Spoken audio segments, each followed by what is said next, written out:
नमस्कार,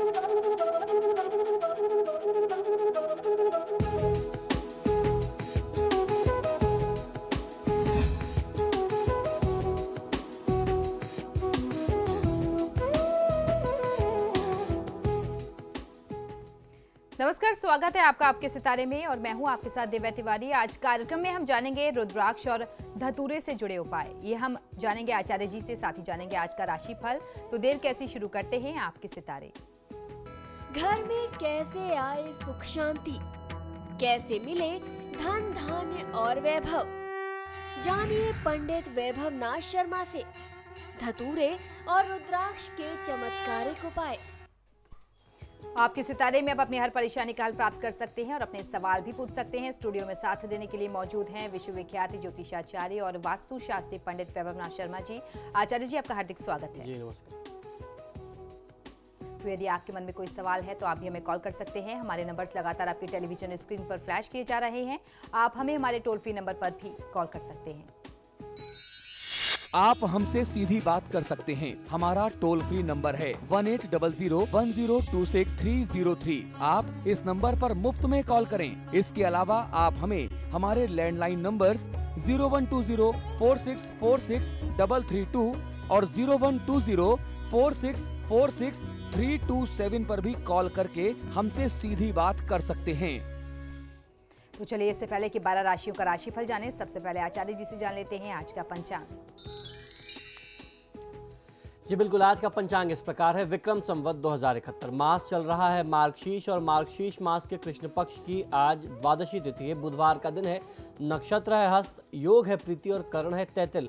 और आज जो व्रत पर्व और त्योहार है इसे प्रदोष व्रत कहते हैं। ये भगवान शिव से संबंधित व्रत है। इसी क्रम में आज हम रुद्राक्ष और धतूरे से संबंधित उपाय जानने वाले हैं। चलिए, अब जान लेते हैं 12 राशियों का हाल। आज का दिन उनका कैसा रहने वाला है। सबसे पहले बात करेंगे मेष राशि की।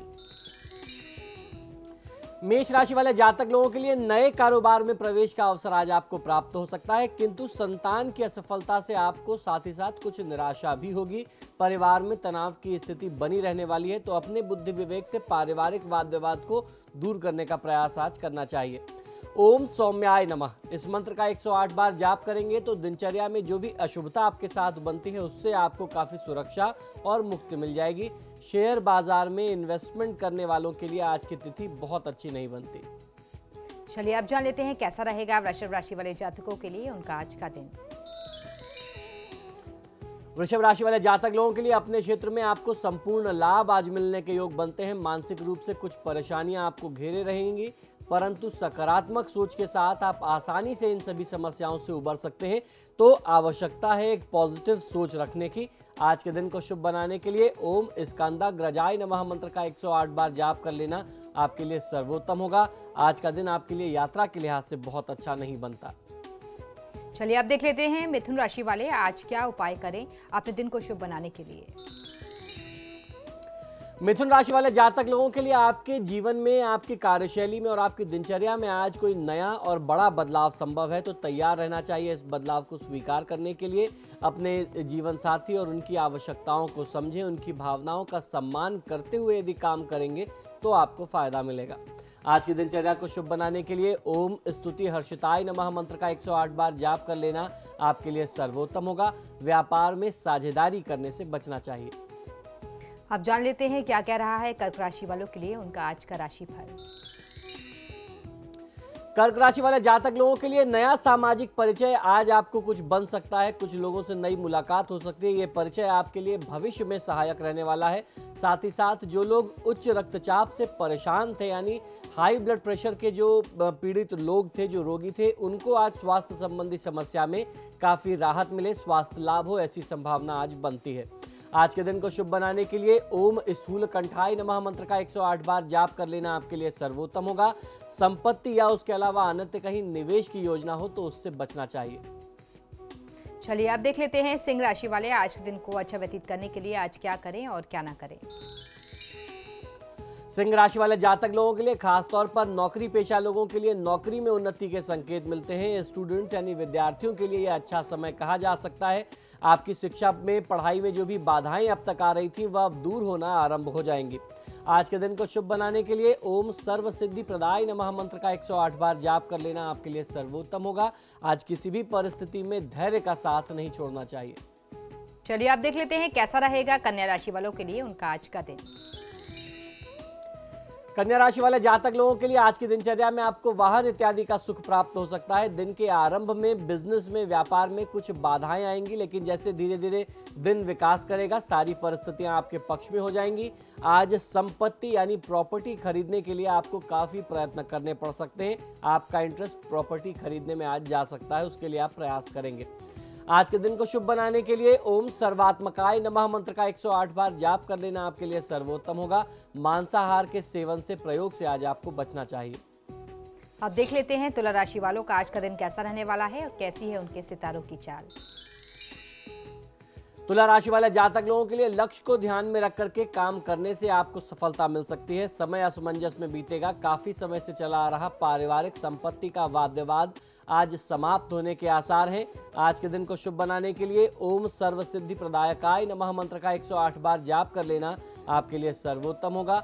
आज आपके घर कोई अतिथि, कोई आगंतुक, कोई मेहमान आता है तो उसे आप खाली हाथ विदा न करें।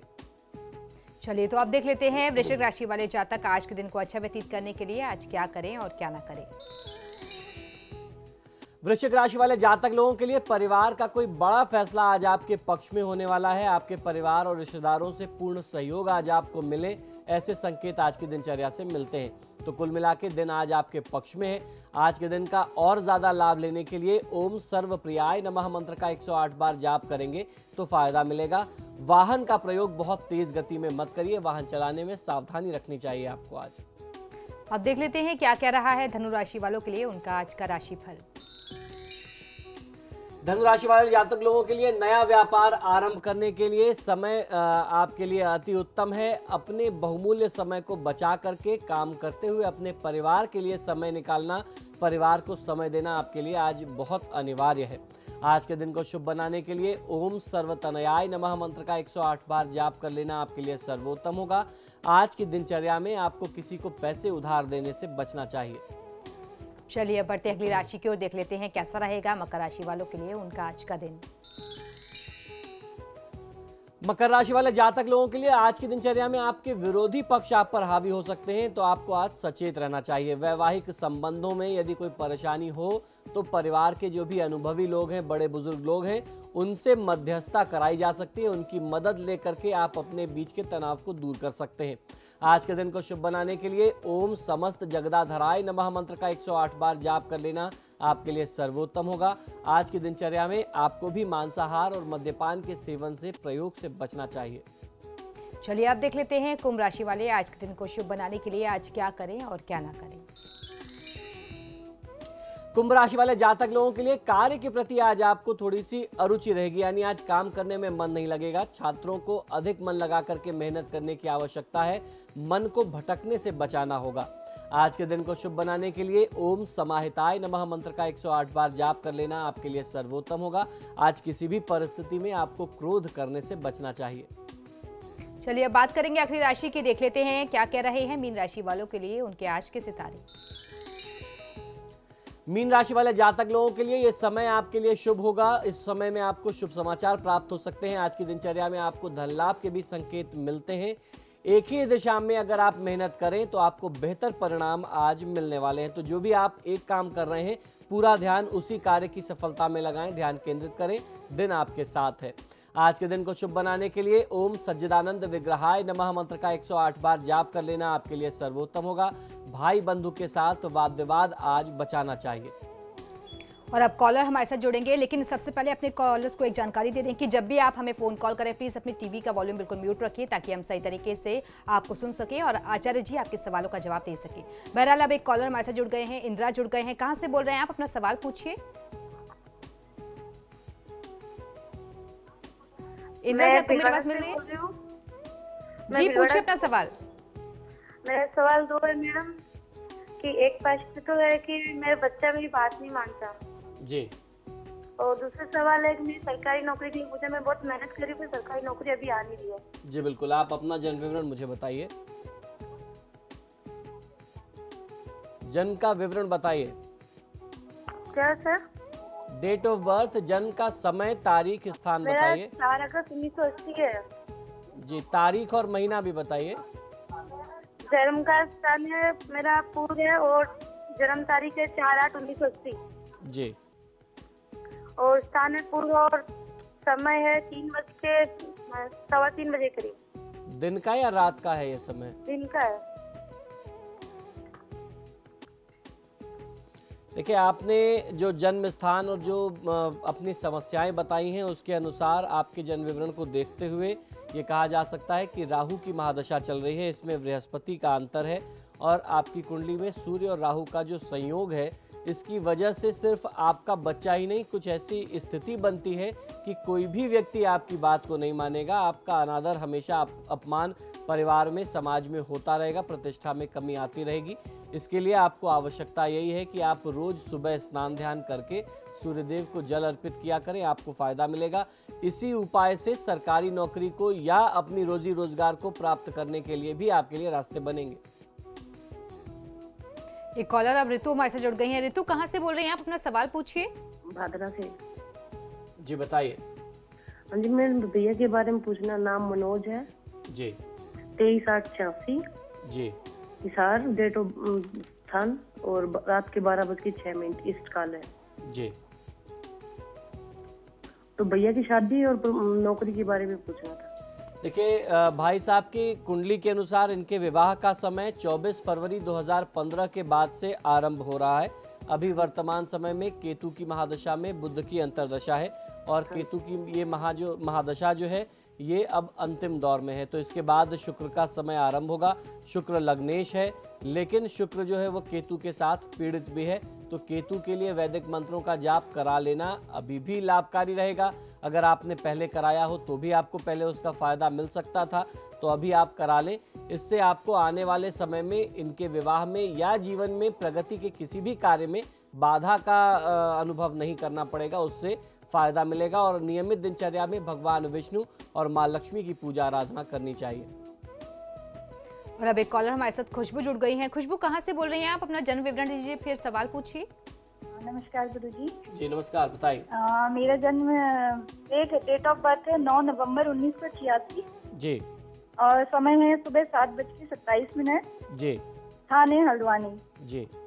गुरुजी, मैं अपनी नौकरी के बारे में जानना चाहती हूँ। सरकारी नौकरी के योग हैं तो कब तक नौकरी लग जाएगी मेरी? जी बिल्कुल।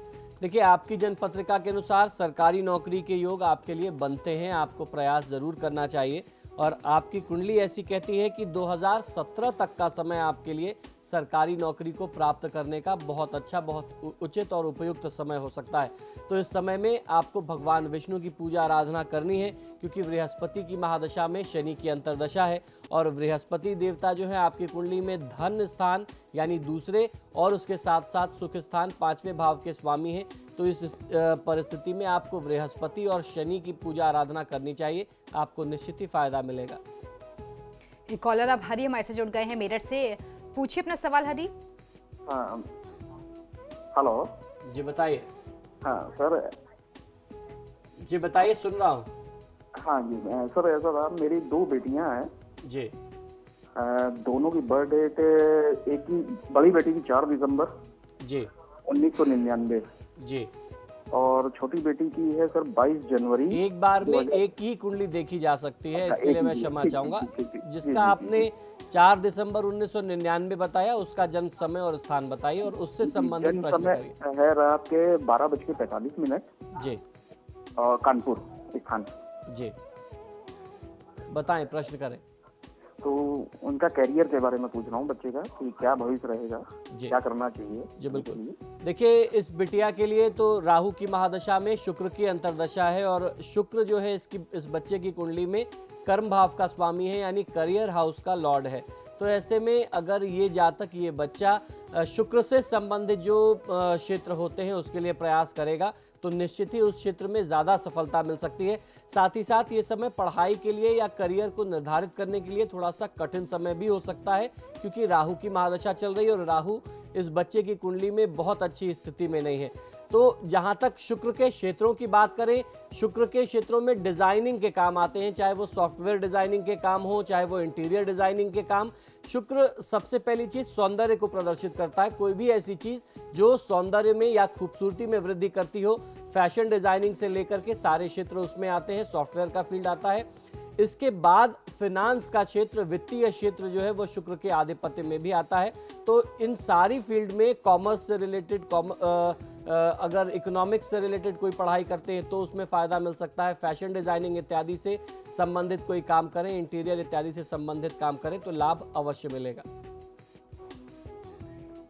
और फिलहाल यहाँ रुकेंगे एक ब्रेक के लिए। ब्रेक के बाद आचार्य जी बताएंगे आज का महा उपाय, जिसमें जानेंगे रुद्राक्ष और धतूरे से जुड़े उपाय। बने रहिए हमारे साथ।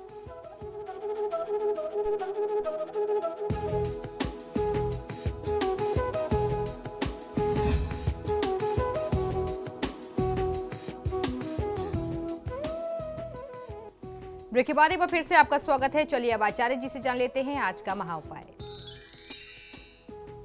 जी बिल्कुल, आज के महा उपाय में हम लोग चर्चा करने वाले हैं धतूरे और रुद्राक्ष से जुड़े हुए कुछ असरदार उपाय, जिनसे मिल सकता है किसी भी व्यक्ति को शाही सुख। ऐसा कहते हैं कि जीवन में कितनी भी दरिद्रता की स्थिति हो, इन उपायों को करने से आप जैसे शाही सुख अपने लिए उम्मीद करते थे, सपने में देखते थे, वैसे सुख आपको प्राप्त हो सकते हैं। जीवन में सुखों की चाहत पूरा करने के लिए कई प्रकार की पूजा परंपराओं के माध्यम से शिव भक्त तरह तरह से भगवान शिव को मनाने का प्रयास करते हैं, महादेव को प्रसन्न करना चाहते हैं। क्योंकि शास्त्रों में, पुराणों में शिव भक्ति सरल और शीघ्र ही फल देने वाली बताई जाती है। इसीलिए शिव उपासना के खास दिनों में शिव पुराण और रात्रि जागरण के दौरान भगवान शिव को प्रसन्न करने के लिए शिव मंत्र जाप और शिव को प्यारी जो चीज़ें हैं, जो उनको वस्तुएं बहुत प्रिय हैं, उन खास चीज़ों को महादेव को अर्पित करना बहुत मंगलकारी उपाय माना जाता है। उसी क्रम में पौराणिक मान्यताओं के अनुसार रुद्राक्ष भगवान शिव का ही एक अंश है। इसलिए रुद्राक्ष की माला से शिव मंत्र जाप जो है वो बहुत असरदार होते हैं। वहीं कई भक्त इस बात से अनजान भी हैं कि रुद्राक्ष के दानों की माला के कुछ खास उपाय भी मनचाहे सुख और सौभाग्य को बढ़ाते हैं, सुख और सौभाग्य की वृद्धि करते हैं। इसी तरह भगवान शिव की प्रसन्नता के लिए पूजा में कुछ विशेष पूजन सामग्री को अर्पित करने का महात्मा हमारे धर्मशास्त्रों में मिलता है। इनमें बेलवपत्र, सफेद पुष्प यानी सफेद फूल, इनके साथ साथ धतूरा महादेव शिव को अर्पित करना बहुत ही शुभ माना जाता है, सौभाग्य में वृद्धि करने वाला माना जाता है। बेलपत्र की तरह धतूरा भी भगवान शिव को प्रिय बताया गया है। शास्त्रों के अनुसार अलग अलग संख्याओं की रुद्राक्ष के दानों की माला से शिव मंत्र जाप करना अलग अलग कामनाओं को पूरा करने वाला, कामनाओं को सिद्ध करने वाला होता है। किसी भी शिव मंत्र जाप के दौरान कितने रुद्राक्ष के दानों की माला है या आपकी माला में कितने दाने हैं और उसके क्या फल मिलते हैं, आज मैं आपको ये भी बताऊंगा। तो आइए जानते हैं कि रुद्राक्ष की माला के कितने प्रकार होते हैं। मूलतः 6 प्रकार के बारे में आज हम लोग चर्चा करेंगे। यदि 15 दानों की रुद्राक्ष की माला से शिव मंत्र जाप किया जाए तो यह तंत्र सिद्धि व कर्म सिद्धि के लिए श्रेष्ठ फलदायी बताया गया है। वहीं 25 दानों की रुद्राक्ष माला से मंत्र जाप करने वाले व्यक्ति को मोक्ष प्राप्ति होती है। तो जो भी व्यक्ति मोक्ष की कामना रखते हैं उन्हें 25 दानों की रुद्राक्ष की माला का जाप करना चाहिए, खासतौर पर महादेव शिव के मंत्रों का जाप करने के लिए। वहीं 27 मनकों की यानी 27 दानों के रुद्राक्ष की माला से मंत्र जाप यदि कोई व्यक्ति करता है, शिव मंत्र का जाप करता है, तो उसे अच्छे स्वास्थ्य और शुभ ऊर्जा प्रदान करने वाला माना जाता है। इसी प्रकार से 30 रुद्राक्ष के दानों वाली माला से महादेव शिव के मंत्रों का जाप करने से धन संपत्ति व शाही सुख जीवन में प्राप्त होते हैं। ऐसी सिद्धियां प्राप्त होती हैं जो आप सपने में सोचते थे। जीवन के तमाम ऐश्वर्य जिनका आपने सिर्फ अपने सपनों में अभी तक अनुभव किया था, आपको वास्तविक जीवन में वह प्राप्त हो जाते हैं। वहीं 54 दानों की रुद्राक्ष की माला से मंत्र जाप करने से मानसिक अशांति दूर होती है। 108 दानों की रुद्राक्ष की माला जो है वह सबसे श्रेष्ठ मानी जाती है, क्योंकि इस माला से मंत्र जाप करना सांसारिक जीवन के हर कामना को सिद्ध करने वाला होता है। अक्सर लोग ये भी प्रश्न करते हैं, बहुत सारे लॉजिकल क्वेश्चंस लोग पूछते हैं कि माला में, हमारे हिंदू धर्म में 108 दाने ही क्यों होते हैं। बहुत इसका साधारण सा उपाय है, एक्सप्लेनेशन है, इसका उत्तर है। मैं अभी आपको बहुत छोटे स्वरूप में बता रहा हूँ। आप कभी भी सीताराम या फिर राधे श्याम को अक्षरों में लिख करके अगर आप जोड़ेंगे, उसकी संख्या जोड़ेंगे, क ख ग घ लिख लीजिए, सारे वर्ण लिख लीजिए, उनके लिए नीचे 1 2 3 4 करके नंबर्स लिख लीजिए, आप संख्या लिख लीजिए और सीताराम राधे श्याम का नंबर आप जोड़ेंगे जब तो 108 मिलेगा। यही इसका एक आध्यात्मिक मूल कारण है। ज्योतिषीय कारण क्या है ये मैं आपको विस्तार से इस विषय पर एक एपिसोड करके चर्चा करूंगा। अभी जान लेते हैं धतूरे के बारे में। धतूरा किस प्रकार से आपके दुख दारिद्र्य को मिटा सकता है। धतूरा यूं तो जहरीला फल होता है, लेकिन सनातन धर्म से जुड़ा हर व्यक्ति यह जानता है कि भगवान शिव ने समुद्र मंथन से निकले हुए गरल यानी जहर को पी करके जगत की सुरक्षा की थी। भगवान शिव ने विषपान करके ही जगत का परोपकार किया, उदारता और सहनशीलता का संदेश दिया था। भगवान शिव की पूजा में धतूरे जैसे जहरीले फल को पदार्थ को चढ़ाने के पीछे भी यही भाव है कि व्यक्तिगत, पारिवारिक, सामाजिक जीवन में कटु व्यवहार से हम बचें। हमारे जीवन में जो भी जहर है, जो भी गरल है, वह महादेव स्वीकार कर लेते हैं और हमारे जीवन में अमृत की मिठास बनी रहे, इसके पीछे यही भावना होनी चाहिए। स्वार्थ की भावना ना रख करके दूसरों के हित के भाव भी हम रखें, तभी खुद के साथ दूसरों का भी जीवन सुखी हो सकता है और जब आपके आसपास के लोग सुखी होंगे तो आप भी सुखी होंगे। दरअसल शिव भगवान को धतूरा प्यारा होने की बात में यह भी संदेश है कि इसको चढ़ाने से जीवन के सभी कष्ट मिट जाते हैं, कड़वाहट दूर हो जाती है अगर आप शिवलिंग पर धतूरे को चढ़ाते हैं और अपने जीवन में मिठास को अपनाने का संकल्प हमें लेना चाहिए। ऐसा करना ही भगवान शिव की प्रसन्नता के लिए सच्ची पूजा होगी, क्योंकि शिव शब्द के साथ ही सुख व कल्याण अपनत्व की भावना से जुड़े हुए हैं। जो आज मैं आपको बता रहा हूँ विधि विधान, इस विधान से अगर आप धतूरा अर्पित करते हैं महादेव को तो आपको बहुत अच्छा लाभ मिलता है। किस प्रकार से आपको धतूरा अर्पित करना है बहुत सावधानी के साथ सुनिए। आज की तिथि बहुत विशेष है, प्रदोष की तिथि है, तो आप प्रातःकाल स्नान करके भगवान शंकर के साथ शिव परिवार की भी पूजा आराधना करें, जिसमें माता पार्वती, नंदी देवता और भगवान गणेश और कार्तिकेय जी भी आते हैं। उनको गंगा जल से स्नान कराएं। इसके बाद भगवान शिव को खास तौर पर चंदन, अक्षत, बिल्वपत्र, आकड़े यानी आपको आक के फूल उनको चढ़ाने चाहिए। धतूरा जो शिव मंत्र मैं बताता हूँ, इस शिव मंत्र के साथ खुशहाली व जीवन की सभी परेशानियों, समस्याओं को दूर करने की कामना के साथ आपको अर्पित करना चाहिए। भगवान शिव को धतूरा अर्पित करने का जो मंत्र है वह यह है: मंदार माला कलितालकायै कपाल मालांकित शेखरायै दिव्यांबरायै च दिगंबरायै नमः शिवाय च नमः शिवाय। भगवान शिव का यह बहुत ही प्रचलित मंत्र है। इस मंत्र से आपको धतूरा अर्पित करना चाहिए। इसके उपरांत भगवान शिव को घी शक्कर का भोग लगाएं और उनकी धूप दीप से आप आरती कर लें। महादेव आपसे प्रसन्न होंगे और विशेष तिथियों में इस सरल माध्यम से शिव पूजा का लाभ आप बहुत अच्छे से, बहुत आसानी से ले सकते हैं। तो ये था हमारा आज का महा उपाय। इसी के साथ ही हमारे आज के कार्यक्रम में फिलहाल इतना ही। बहुत बहुत शुक्रिया आपका दर्शकों में कॉल करने के लिए। आचार्य जी आपका बहुत बहुत शुक्रिया स्टूडियो में आने के लिए। जय महाकाल। तो आपके सितारे में फिलहाल इतना ही, लेकिन खबरों के लिए देखते रहिए समाचार प्लस। नमस्कार।